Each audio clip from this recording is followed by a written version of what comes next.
Ya, publik dibikin heboh dengan rencana pemerintah untuk membatasi penggunaan BBM dengan kadar oktan rendah seperti Pertalite. Dan di sisi lain, penggunaan Pertamax bakal lebih diperbanyak. Wacana lain yang juga menarik perhatian demi meningkatkan penggunaan Pertamax, pemerintah akan memberikan subsidi bagi BBM jenis Pertamax. Publik dibikin heboh dengan rencana pemerintah untuk membatasi penggunaan BBM dengan kadar oktan rendah seperti Pertalite. Di sisi lain, penggunaan Pertamax bakal lebih diperbanyak. Isu ini sempat dilontarkan Kementerian ESDM sebagai salah satu upaya untuk mengurangi polusi udara di DKI Jakarta yang semakin hari semakin parah. Wacana lain yang juga menarik perhatian adalah demi meningkatkan penggunaan Pertamax dengan memberikan subsidi. Selama ini Pertamax merupakan produk Pertamina yang harganya selalu mengikuti harga minyak dunia, tanpa ada campur tangan dari pemerintah. Kan nggak ada subsidi Pertamax, kan udah dibilangin. Itu berarti itu nggak akan diterapkan. Pertamax disubsidi nggak kan? Itu wacananya mau diterapkan itu, Pak? Nggak ada wacana itu. Yang karang-karang siapa? Seperti diketahui, Pertamax memiliki kadar RON 92 dan dijual di harga Rp12.400 per liter. Pertamax merupakan kategori jenis BBM umum atau JBU. Sementara Pertalite memiliki RON 90 dan dijual di harga Rp10.000 per liter. Pertalite masuk dalam kategori jenis BBM khusus penugasan atau JPKB yang mendapat porsi subsidi atau kompensasi dari pemerintah. Dari Jakarta, Tim Liputan IDX Channel. Ya, sementara itu, staf khusus Menteri BUMN Arya Sinulinga buka suara mengenai wacana Pertamax menjadi BBM bersubsidi pengganti Pertalite. Menurutnya, kebijakan itu ada di Kementerian SDM. Ya, Arya mengatakan pihaknya di Kementerian BUMN dan PT Pertamina Persero sebagai operator adalah menjalankan kebijakan yang diputuskan oleh pemerintah. Meski usulan tersebut mencuat sejak pekan lalu, Arya mengaku belum ada bahasan antara Kementerian BUMN dan Kementerian SDM mengenai Pertamax menjadi BBM bersubsidi. Itu kan kebijakan bukan kita, kebijakan dari SDM kan. Kalau kita kan pelaksana aja, yang mau yang mana aja bisa. Baik pemirsa, untuk membahas tema kita hari ini terkait dengan wacana Pertamax menjadi BBM bersubsidi, kita sudah tersambung melalui Zoom bersama dengan Bapak Fahmi Radi. Beliau adalah pengamat energi Universitas Gadjah Mada. Ya, halo. Selamat pagi Pak Fahmi. Selamat pagi Mas Pras. Ya, salam sehat Pak. Sehat selalu, alhamdulillah. Baik, ini heboh benar-benar nampaknya tadi sudah ada statement begitu bahwa sebenarnya siapa jadinya yang menyuarakan begitu ada wacana bahwa Pertamax ini akan menjadi BBM bersubsidi. Nah, semisal memang ini wacana yang tengah hangat juga diperbincangkan masyarakat, bagaimana pandangan Pak Fahmi Radim mengenai kondisi ini? Ya, tampaknya wacana tadi kan tidak lepas dari kondisi udara di Jakarta yang amat buruk gitu ya. Dan kontribusi yang terbesar adalah dari asap knalpot kendaraan bermotor yang menggunakan BBM fosil, khususnya untuk Pertalite dan bahkan Pertamax RON 92 sendiri gitu ya. Nah, sehingga saya menilai justru ada kekalutan itu ya, sehingga kemudian mewacanakan untuk mengganti Pertalite ke Pertamax RON 92 dan bahkan akan dibuat green Pertamax gitu ya, dengan mencampur dengan etanol tadi. Nah, kebijakan ini kalau dilaksanakan menurut saya sangat tidak tepat gitu ya, karena yang pertama untuk menghapus Pertalite itu tidak bisa serta-merta dilakukan bahkan dalam waktu hanya beberapa bulan gitu ya. Pengalaman penghapusan premium itu butuh waktu 2 tahun lebih gitu ya. Itu ditunggu sampai sebagian besar 90% konsumen itu sudah pindah ke Pertalite. Nah, baru pada saat itu premium dihapus, Pertalite diganti menjadi BBM penugasan yang dapat subsidi. Nah, kalau ini diterapkan pada RON 92, ini juga tidak sesederhana itu gitu ya. Nah, kemudian kalau tujuannya adalah mengurangi polusi udara, RON 92 itu juga belum memenuhi standar Euro 4 gitu ya. Betul. Artinya Pertamax itu masih BBM kotor gitu ya, sehingga ini tidak efisien gitu ya. sepertinya hanya karena kekalutan tadi kemudian mencari kebijakan yang itu coba-coba itu Mas Satria Azril. Baik, nah lantas kalau misalnya memang kita lihat Pertamax sendiri begitu dengan penggunaannya juga kan dibandingkan dengan Pertalite setelah digantikan premium, apakah transisi ini dimungkinkan terjadi? Mengingat berapa besar lagi subsidi yang harus diberikan pemerintah terhadap BBM ini? Nah, kalau tadi asumsinya bahwa Pertalite tidak bisa seketika dihapus, artinya kan Pertalite kan juga masih disubsidi, ditambah subsidi Pertamax. Nah, ini jelas akan menambah beban gitu ya bagi APBN untuk double subsidi tadi. Nah, kemudian yang kedua, kalau benar akan menerapkan Green Pertamax dengan mencampur etanol, etanolnya sendiri kan kita tidak mencukupi sehingga harus diimpor. Nah, ini beban biaya juga itu ya, ini akan menguras devisa negara karena impor BBM itu kan sudah besar sekali gitu ya, sekitar 1.300 barrel per hari. Nah, ditambah impor etanol ini akan menambah beban yang menguras devisa. Jadi kalau gunakan cost and benefit analysis gitu ya, maka cost-nya terlalu besar dibanding benefit yang akan diperoleh tadi, Mas. Baik, dari sisi penggunaan sendiri menurut Anda bagaimana saat ini untuk yang masyarakat menggunakan Pertalite begitu kemudian Pertamax? Kemarin kan sempat ada wacana pembatasan bagaimana kita harus membelinya dengan menggunakan aplikasi dan lain-lain. Tapi kita lihat tidak terjadi lagi begitu. Nah, saya kira proporsi di pengguna Pertalite itu kan masih sangat besar, sekitar 80% itu ya, yang menggunakan Pertalite, sekitar 20% itu yang menggunakan Pertamax dan Pertamax ke atas gitu ya. Artinya itu besar sekali. Kalau kemudian dihapus diganti Pertamax, ini saya yakin akan menimbulkan resistensi gitu ya. Bahkan tidak mungkin akan menimbulkan masalah sosial gitu ya. Nah, beban subsidi terhadap Pertalite ini memang sangat besar sekali. Dan pemerintah juga menyadari bahwa subsidi tadi itu sasaran dalam jumlah cukup besar gitu ya. Sri Mulyani pernah mengatakan sekitar 90 triliun gitu ya, yang sasaran baik itu di solar maupun di Pertalite tadi. Nah, solusinya untuk mengurangi beban APBN tadi itu tidak harus dengan menaikkan harga, tidak harus dengan memindah ke Pertamax gitu ya. Tetapi terapkan tadi pembatasan yang itu secara real bisa diterapkan.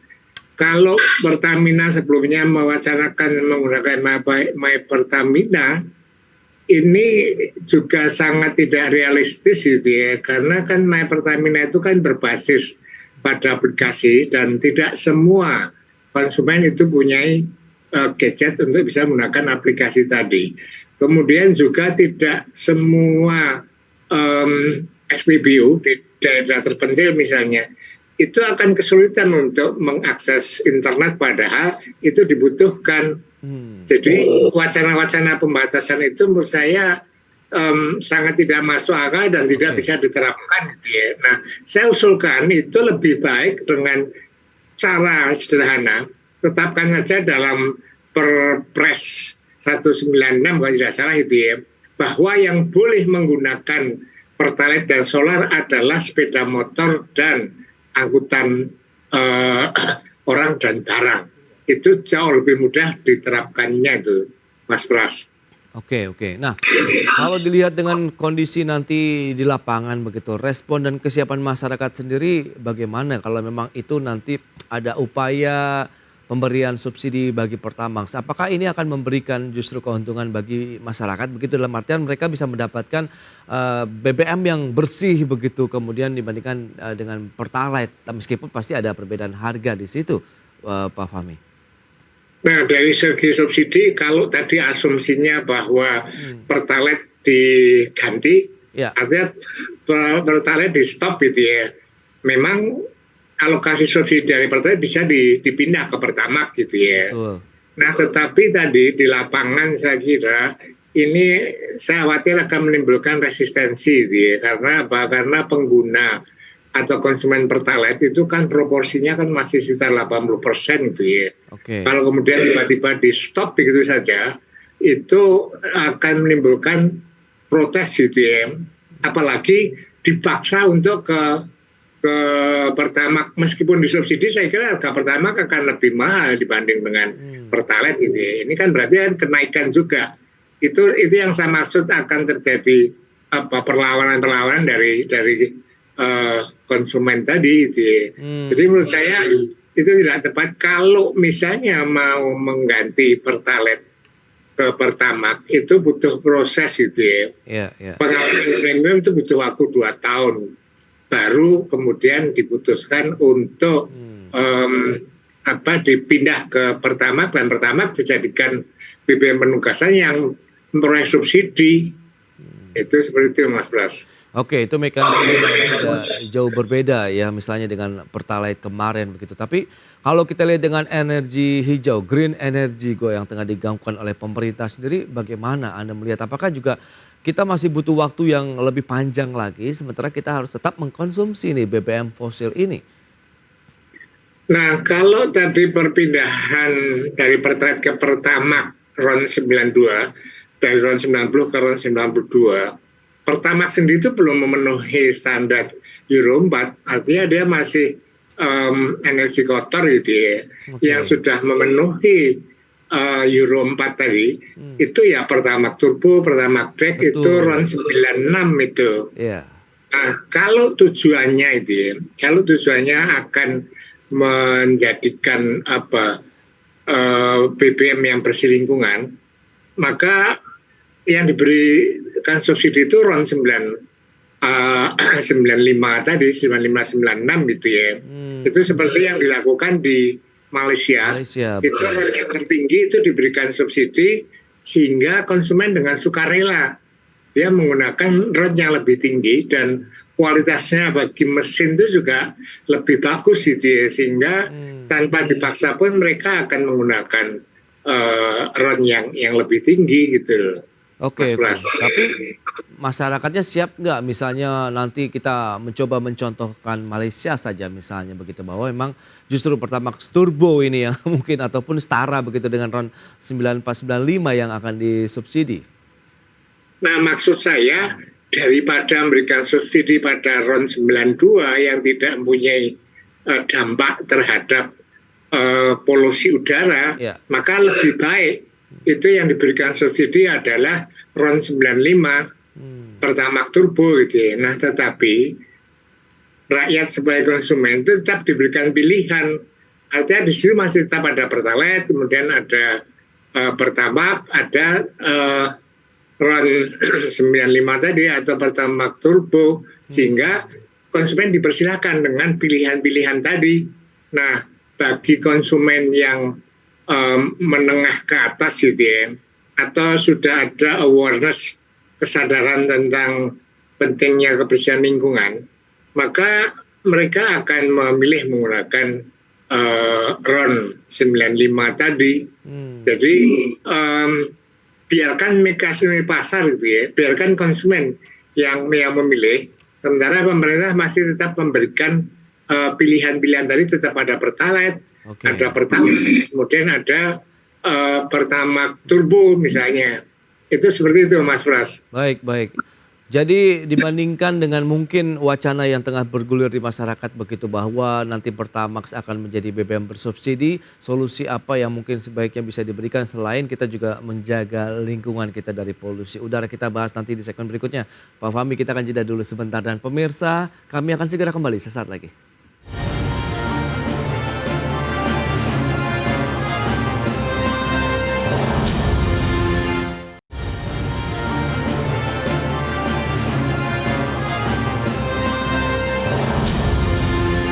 Terima kasih Anda masih bergabung bersama kami dalam Market Review. Berikut ini kami sampaikan sejumlah data untuk Anda. Selengkapnya bisa Anda saksikan di layar televisi Anda terkait dengan realisasi konsumsi Pertamax ini.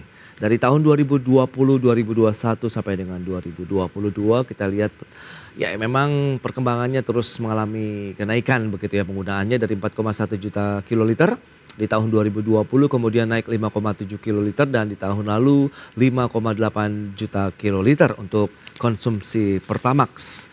Lanjut untuk realisasi konsumsi Pertalite-nya ini data per April 2023 dari BPH Migas ada 9,26 juta kiloliter ini Pertalite begitu dengan dari kuota yang ditetapkan sekitar 28,44% untuk konsumsi Pertalite ya per April 2023. Berikutnya kita lihat dari sisi realisasi subsidi energi di tahun 2022 itu 551,2 triliun. Kemudian di tahun 2021 188,3 triliun, kemudian 2020 108,8 triliun, 2019 144,4 triliun. Jadi memang subsidi energi kita terus mengalami peningkatan begitu seiring juga dengan volume ya penggunaan dari BBM bersubsidi di Indonesia. Baik Pak Fahmi Radi, kita akan lanjutkan kembali perbincangan. Dilihat dari beberapa data tadi yang sudah disampaikan, konsumsi Pertamax juga menunjukkan tren kenaikan, kemudian realisasi Pertalite-nya per April, berarti mungkin kita ini kuartal 1 begitu ya, baru mencapai 28,44% dari kuota yang ditetapkan. Apa yang bisa kita cermati dari data ini Pak Fahmi? Nah, dari segi proporsi penggunaan jenis BBM tadi pertama memang ada kenaikan, tapi kenaikannya kan sangat tipis gitu ya. Iya. Bahkan tidak signifikan gitu ya. Nah, itu juga menunjukkan bahwa konsumen terbesar itu adalah pemakai Pertalite atau juga solar gitu ya. Nah, maka dalam proporsi sebesar itu saya khawatir kalau kemudian akhir tahun dihentikan diganti Pertamax, ini akan menimbulkan perlawanan dari konsumen karena konsumen Pertalite itu dipaksa untuk menggunakan Pertamax yang harganya pasti lebih mahal gitu ya. Meskipun kemudian disubsidi, itu saya yakin masih lebih mahal. Nah, kalau memang mau dihentikan Pertalite tadi itu ya secara bertahap setelah berkurang sampai tinggal 10% misalnya. Nah, pada saat itulah bisa dihentikan dan digantikan dengan Pertamax. Baik. Nah, lantas kalau kita bicara mengenai strategi tadi, kalau kaitannya dengan lingkungan, polusi udara dan lain-lain, bagaimana? Mengingat wacana ini saja pun masih belum jelas begitu ya, apakah akan bergulir atau tidak begitu. Tadi sudah ada pernyataan juga kan dari Menteri SDM bahwa ini sebenarnya bolanya itu siapa yang menggulirkan. Kemudian dari Kementerian BUMN tadi Pak Arya Sinulinga juga menyatakan bahwa ini keputusan ada di Kementerian SDM. Nah, ini bagaimana Anda melihat lebih kepada fokus bagaimana kita bisa menjaga lingkungan, kemudian bisa memberikan juga BBM yang bersih nih kepada masyarakat? Nah, ada dua hal yang bisa dilakukan itu ya, oleh pemerintah untuk menyediakan BBM yang bersih terhadap polusi lingkungan tadi. Nah, yang pertama, sesungguhnya Pertamina sudah berupaya gitu ya untuk memproduksi jenis BBM yang itu ramah lingkungan, yaitu biodiesel gitu ya. Yang nantinya untuk menggantikan solar gitu ya. Nah, tetapi kemampuan Pertamina itu baru mampu mencapai B35 tadi. Untuk mencapai B100 itu kesulitan karena tidak punya teknologi untuk itu gitu ya. Nah, saya berharap Pertamina fokus dan konsisten gitu ya, agar itu bisa nanti menghasilkan B100. Nah, itu bisa menggantikan solar yang termasuk energi kotor tadi diganti dengan biodiesel gitu ya. Nah, kemudian yang kedua, kalau tujuannya adalah mengurangi polusi udara, maka yang didorong melalui insentif atau subsidi itu justru BBM yang sesuai dengan standar Euro 4. Nah, standar Euro 4 tadi itu di atas Pertamax. Misalnya tahun 95 itu ya, itu Pertamax Turbo, Pertamax Deck. Nah, itu yang diberikan subsidi, bukan subsidi pada Pertamax gitu. Nah, Oke. pemberian subsidi tadi itu tetap memberikan pilihan bahwa masih ada Pertalite, masih ada Pertamax. Nah, dengan adanya subsidi pada RON 96, mungkin selisihnya tidak terlalu jauh gitu ya. Maka konsumen itu kan rasional gitu ya. Maka dia akan memilih Pertamax Turbo yang selisih harganya tidak terlalu besar dibanding Pertamax misalnya. Oke. Maka secara rasional dia akan pindah. Itu barangkali yang bisa dilakukan gitu ya, tanpa menimbulkan adanya resistensi dari konsumen, Mas Pras. Dan pemerataannya sendiri bagaimana kalau kita lihat kan BBM satu harga, kemudian pemerataan pendistribusian BBM begitu sejauh ini, apakah bisa mendukung dari strategi ataupun rekomendasi yang Anda sampaikan, Pak Fahmi? Saya kira asal itu sudah diputuskan oleh pemerintah gitu ya, harga-harga tadi, mana yang harga disubsidi, misalnya tetap disubsidi Pertalite, Oke. kemudian Pertamax Turbo. Nah, itu tinggal diberlakukan di seluruh Indonesia dan sesuai dengan kebijakan dari BBM satu harga. Di puncak Papua misalnya, itu harganya sama dengan di Jawa, dan itu selama ini sudah berjalan dengan baik gitu ya. Yang selisih harga tadi itu kan ditanggung oleh Pertamina melalui cost subsidi ya, subsidi silang. Oke. Hingga itu dalam rangka keadilan kan, waktu itu Jokowi menerapkan BBM satu harga tadi, dan itu sudah berjalan dengan baik, sehingga kalau ada perubahan-perubahan itu saya kira dengan mudah diterapkan di berbagai wilayah Indonesia, Mas Pras. Oke. Terkait dengan kebutuhan energinya sendiri khususnya BBM begitu, Anda melihat bagaimana ke depan? Mengingat kita tahu ini adalah tahun politik begitu, apakah akan terjamin kemudian bagaimana proyeksinya terkait dengan penggunaan BBM bersubsidi sendiri ke depan di Indonesia? Nah, maka saya juga heran itu ya, wacana timbulnya akan mengganti Pertalite ini di tahun politik, karena ini akan sangat dihindari oleh pemerintah. Ya. Saya mencatat setiap kali pemilu, maka yang dilakukan pemerintah itu yang pertama tidak akan menaikkan harga BBM, terutama BBM subsidi. Kemudian yang kedua menjaga kuota pasokan tadi. Nah, maka kalau timbul wacana akan mengganti ini, saya nggak tahu ini wacana liar dari mana gitu ya. Tapi kalau pemerintah, dia akan menjaga karena itu akan berpengaruh terhadap elektabilitas dari calon presiden. Memang Jokowi sudah nggak mencalonkan lagi gitu ya. Iya. Tapi kan diduga Jokowi kan mengendorse beberapa calon gitu ya. Nah, kalau kemudian masalah BBM itu menyebabkan approving rate-nya Jokowi turun, maka yang diendorse barangkali juga akan turun juga. Itu Mas Pras. Baik. Tapi tetap optimis bahwa dari sisi tata niaga, kemudian kebutuhan energi nasional dalam menciptakan lagi energi bersih bagi lingkungan, ini akan menjadi fokus juga bagi kepentingan bersama begitu ya Pak Fahmi ya?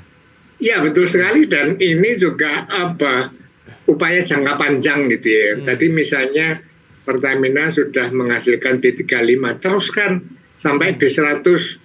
Kalau kemudian dia harus nggak punya teknologi, bisa bekerja sama dengan perusahaan-perusahaan luar negeri gitu. Kemudian juga gunakan juga etanol, bioetanol misalnya. Kita punya resource yang banyak itu ya, untuk menghasilkan energi yang bersih lingkungan. Hanya kita nggak punya teknologi. Nah, tampaknya kalau saya melihat perkembangan upaya untuk menghasilkan energi bersih tadi oleh Pertamina, ini saya melihat nggak serius amat gitu ya. Jadi dulu diawali dari B30, sekarang baru di B35. Setelah itu berhenti gitu loh. Jadi saya kira komitmen dari Pertamina yang berwenang untuk melakukan itu gitu ya. Maka harusnya dia harus serius, kemudian konsisten sampai berhasil. Jangan kemudian gagal berhenti. Itu kayak terjadi seperti itu. Jadi ada upaya lain gitu ya, selain menggunakan instrumen subsidi dan harga jual, Mas Pras. Baik. Itu dia terkait dengan rekomendasi dan insight yang diberikan oleh Pak Fahmi Radi ya, terkait dengan wacana yang beredar saat ini begitu untuk pemberian. Atau satu lagi juga itu ya, ini katanya dengan gas 3 kilo. Itu Oke. kan subsidinya besar sekali yang sasaran dia. Hmm. Kan sebetulnya Pertamina dengan Asam kemudian bekerja sama dengan perusahaan Amerika Oke. itu akan melakukan gasifikasi, yaitu menggunakan batu bara diubah menjadi gas yang bisa ditabungkan menjadi energi bersih. Nah, tapi 2 tahun setelah berjalan, partnernya yang Amerika itu mengundurkan diri. Oke. Sampai sekarang Pertamina nggak melanjutkan. Baik, Nah, itu baik. yang saya maksud komitmen dan Ya. konsistensi yang harus dilakukan, Mas Pras. Oke, itu dia beberapa poin tambahan dari Pak Fahmi Radi, pengamat energi dari Universitas Gadjah Mada. Baik, Pak Fahmi, terima kasih banyak atas waktu dan sharing yang sudah Anda sampaikan kepada pemirsa pada hari ini. Selamat melanjutkan aktivitas Anda kembali. Salam sehat, Pak Fahmi. Sama-sama, Mas Pras. Mudah-mudahan bermanfaat. Salam sehat. Baik. Ya, pemirsa, 1 jam sudah saya menemani Anda dalam Market Review. Saya Prasetyo Wibowo beserta kerabat kerja yang bertugas undur diri. Terima kasih dan sampai jumpa.